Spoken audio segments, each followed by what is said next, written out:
কি বলছো মা? আয়ুষ আর ত্রিধার কি করে বিয়ে হতে পারে? আমি আজকে কি করে হতে পারে? আরে তো কবে ঠিক হলো? হঠাৎ করে বলছো আজকে ওদের বিয়ে হবে কি করে? মানে তোমরা এত বড় কথা আমাকে কিছু বললে না, হুট করে জানাচ্ছ যে আজকে বিয়ে হবে। তাহলে কি করব? আমি তো অনেকবার তোমাকে চেষ্টা করেছি কালকে, তুমি তো ফোনটা ধরছিলে না, আর এখন আমাকে এতগুলো কথা বলছো। তারপরে একটা পয়েন্টের পর তোমার ফোন সুইচ অফ আসছিল, তাও থ্যাংক গড কি মনে হলো আমি রুক্মিণীকে ফোন করলাম। অথচ তুমি রুক্মিণীর সাথেই আছো, সেটা তো অন্তত আমাকে জানাতে পারতে। সেটা জানানোর প্রয়োজন বোধ করলে না ঋদ্ধিমান? আমি মানছি আমার ভুল হয়েছে, আমি জানাইনি, আমার জানানো উচিত ছিল। কিন্তু how do you say this? মানে ত্রিধার আর আয়ুষের বিয়েটা হঠাৎ করে কি করে ঠিক হলো? তুমি আজ জানাচ্ছ সেটা আমাকে? তুমি তো প্রমিত বাবুর হার্ট অ্যাটাকের কথাটা জানো ঋদ্ধিমান। মাঝে একটু সেন্স এসেছিল, তারপরে আবার ওনার শরীরটা খারাপ হয়। আমি ওনার সঙ্গে যখন আমি ওনাকে যখন নার্সিংহোমে দেখতে যাই, তখন উনি আমার কাছে খুব আকুতি করেন। এবার এরকম একটা অসুস্থ শরীরে আমি কি করতাম?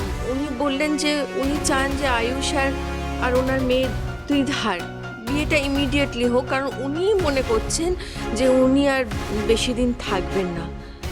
এরকম সিচুয়েশনে তুমি বলো না যে আমার আর তো কোনো উপায় ছিল না, তাই রাজি হতেই হলো। ও নিজের স্বার্থ সিদ্ধির জন্য অসুস্থতার নাটকও করতে পারে দাদা। না না মা, লিসেন টু মি, এটা ঠিক হচ্ছে না। ত্রিধা আয়ুষের বিয়েটা হতে পারে না। তুমি কেন কথা দিতে গেলে? তাহলে আমি কি করতাম? তুমি আমার সিচুয়েশনটা বুঝতে পারছো না? একবারও আমার ফোনটা গতকাল ধরতে, তাহলে অন্তত এই কথাগুলো তো আমি তোমার সঙ্গে শেয়ার করতে পারতাম। তখন যদি তোমার এই বিয়েতে আপত্তি থাকতো আমাকে বলতে পারতে। অ্যাটলিস্ট আমি মিসেস রয় চৌধুরীকে বোঝাতে পারতাম বিয়েটা ক্যান্সেল করা যেত। কিন্তু এখন লাস্ট মিনিট আমি কি করে ক্যান্সেল করবো বিয়েটা? It's not possible Riddhiman. Riddhiman একটু পরে গায়ে হলুদ, এই বিয়ে আমি আর ক্যান্সেল করতে পারছি না, আর ইটস কমপ্লিটলি ইয়োর ফল্ট। আমি জানি আমার ভুল হয়েছে, আমার ফোন করা উচিত ছিল না, অল অফ দ্যাট। কিন্তু এই বিয়েটা মা হতে পারে না। তার কারণ এক্ষুনি এই ব্যাপারটা নিয়ে বাড়িতে কিছু বলা যাবে না মিস্টার সিংহ রায়। মানে কি আমি জেনে শুনে আমার ছেলের জীবনটা নষ্ট হতে দেবো? আমি সেই কথাটা বলছি না আপনাকে। দেখুন, একটু বোঝার চেষ্টা করুন। আমরা যখন একে অপরকে বিশ্বাস না করে একে অপরের রাইভাল হয়ে এত দূর অব্দি এসেছি, প্রমিত তার ইন্টেনশনটা বোঝার চেষ্টা করেছি, খানিকটা বুঝতেও তো পেরেছি।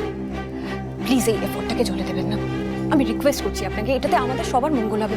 এক্ষুনি এই ব্যাপারটা নিয়ে বাড়িতে কিচ্ছু বলার দরকার নেই।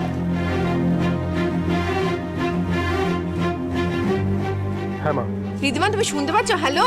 হ্যাঁ আমি আছি, বলছি ঠিক আছে, তুমি যখন কথা দিয়েছো তখন পিছিয়ে আসার কোনো মানে হয় না। বিয়েটা হোক, আর তুমি আমায় নিয়ে চিন্তা করে, আমি ঠিক সময় পৌঁছে যাব। আর তোমরা সাবধানে থেকো। কিন্তু তুমি কোথায় আছো সেটা তো বলবে। আর ওই মেয়েটা রুক্মিণীর সাথে তুমি কি করছো? মা প্লিজ, মা এত কথা বলার এখন সময় নেই। আমি ঠিকঠাক সময় ফিরে যাব, আমি ঠিক আছি। আর শোনো, আমার ফোনে চার্জ দেওয়ার জায়গা আমি পাবো না। তুমি দরকার পড়লে তুমি ডক্টর সেনগুপ্তর ফোনে ফোন করতে পারো। এখন রাখছি। ও বড় বৌদি, রিদ্ধি ফোন করেছিল? কি বললো? বললো আয়ুষ্মান আর ত্রিধার বিয়েটা হোক। এই যে গোমরা মুখ, কখন রেডি হবেন আপনি? দধিমঙ্গলে লেট হয়ে গেল, গায়ে হলুদের সবটা রেডি করতে লেট হয়ে গেল। এখন যদি আপনি আরো লেট করে রেডি হন না, সবার কাছে কিন্তু বকা আমি খাবো। দয়া করে একটু তাড়াতাড়ি রেডি হন আপনি প্লিজ। আয়ুষ, হাতে কিন্তু একদম সময় নেই। একটু পরে গায়ে হলুদের লগ্ন পেরিয়ে যাবে, আরেক কেলেঙ্কারি হবে। ঠাম্মি সেই কখন আমাকে তোকে রেডি করে নিয়ে আসতে বলেছে। দেখ, তোর এখনো গায়ে হলুদের জামা কাপড়ই পরা হলো না। কি রে আয়ুষ, আমরা যে কিছু বলছি তোর কানে ঢুকছে? না না না না না, ঢুকবে কি করে কানে? ফোন নিয়ে ব্যস্ত তো। এই যে আজকালকার জেনারেশনের ছেলেপুলে সারা দিন শুধু phone phone phone phone phone. ফোনটা রাখ আয়ুষ। এই ছেলে, এবার আমি রেগে যাবো। ফোনটা রাখ। একটা মিনিট, আমি রেডি হয়ে নিচ্ছি। একটা minute, just a minute please. আরে এবার লগ্ন পেরিয়ে যাবে তোর এই 1 মিনিট 2 মিনিটের চক করে। আরে তোর না আজকে বিয়ে? তোর আজকের দিনেও কি এত ইম্পর্টেন্ট কাজ আছে বলতো ফোনে? তখন থেকে মুখ গোমরা করে ফোন ঘেটেই চলেছে। দি ভাই 1 মিনিট দে না প্লিজ। আমিও বলছি প্লিজ একটু ফোনটা রাখুন, জামা কাপড়গুলো হাতে নিন, উঠুন, রেডি হন। আয়ুষ, এবার কিন্তু আমি ছোটবেলার মতো কান ধরে টেনে রেডি করে দেবো তোকে। তুই রেডি হবি না তো? দেখি, খুব ভালো হয়েছে।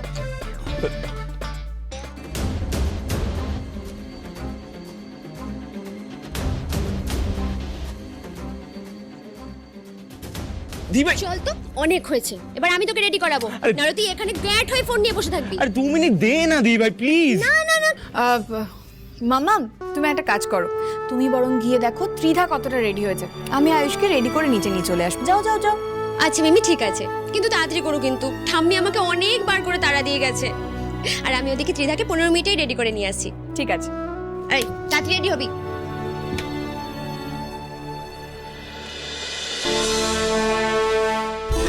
আপনার কথা মতো আমি বিয়েটা হতে বারণ করলাম না, কিন্তু আপনি কেন আমাকে এরকম বললেন আমি বুঝতে পারছি না। আপনি কেন বারণ করছেন? মিস্টার সিংহরা, আপনি মাথা ঠান্ডা করে একটু ভাবুন তো ভালো করে। আপনি সত্যিই বুঝতে পারছেন না কেন আমি বারণ করলাম?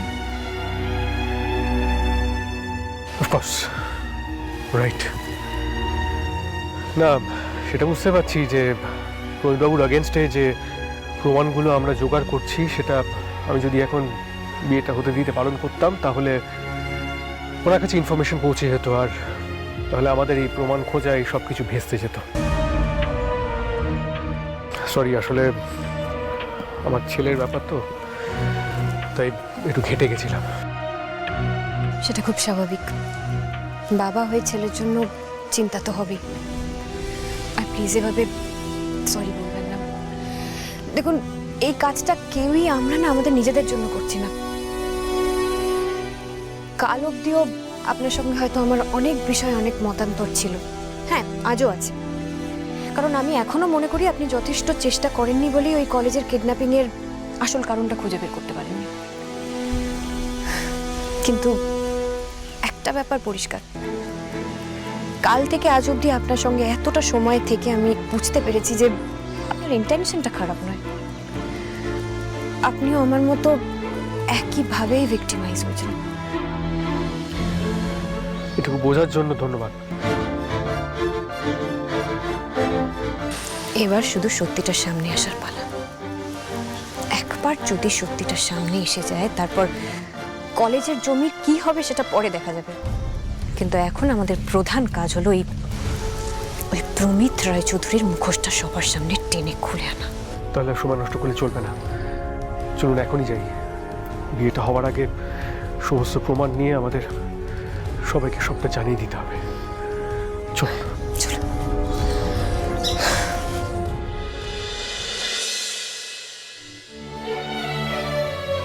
আয়ুষ মিমি আমি এক্ষুনি রেডি হয়ে নিচ্ছি, একটা মিনিট তুমি যাও, আমি দাঁড়াও, কি হয়েছে বলো তো তোমার? কই কিছু হয়নি তো, কি হবে? এদিকে এসো, বসো। আজকে যদি তোমার মা এখানে থাকতো তাহলে তোমায় কষ্ট করে বলতে হতো না কি হয়েছে। সে তোমাকে দেখেই বুঝতে পেরে যেত, কারণ সে তোমার মা হওয়ার সাথে সাথে তোমার বেস্ট ফ্রেন্ডও হতো। তোমার মিমি হয়তো সেটা পারেনি। ইটস ওকে, আমি বুঝতে পারি সেটা। তুমি এইভাবে কেন বলছো? আমি রেগে বা খারাপ লাগা থেকে বলছি না, এটাই তো সত্যি। আমি জানি এটা। জানো তো তোমার মা কেমন ছিল? তোমার মা না মানুষের মনের কথা দূর থেকে বুঝতে পেরে যেত। আর সে যদি আপন কেউ হতো, তার মনের যত দুশ্চিন্তা, টেনশন সব কিছু আঁচ করে নিত সে, আর সেগুলোকে ঠিক করার জন্য আপ্রাণ চেষ্টা করত। খরিব শুধু একজন ভালো মেয়ে ছিল তাই নয়, একজন ভালো বোন, ভালো স্ত্রী, ভালো মাও ছিল। ওই আমাকে শিখিয়েছে কিভাবে সন্তানদের আগলে রাখতে হয়, নিজের থেকে বেশি কিভাবে তাদের প্রায়োরিটি দিতে হয়। আমার মতো একজন আত্মকেন্দ্রিক অহংকারী মানুষকে ও ভালোবাসতে শিখিয়েছে। আমার মধ্যে হয়তো সত্যি কোনো খামতি থেকে গেছে, তাই জন্য আমি তো ভালো মিমি হয়ে উঠতে পারিনি। শোনো, তুমি শোনো, পুরো কথাটা তোমায় শুনতে হবে। ছোটবেলায় সবসময় মিমি মিমি মিমি মিমি, মিমির কাছে থাকবো, মিমির কাছে খাবো, মিমির কাছে গল্প শুনবো, মন খারাপ হলে মিমি মন খারাপ আমাকে গল্প শোনাও, গান গেয়ে শোনাও। মিমি ভালো লাগছে না, মিমি ব্যথা লেগেছে, সব কিছু তুমি মিমিকে এসে বলতে। আজকে বলো না কেন? তোমার কি মনে হয় আমি বুঝতে পারছি না যে তোমার মনের অবস্থা ঠিক নেই? আমি সবটা বুঝতে পারছি বাবা।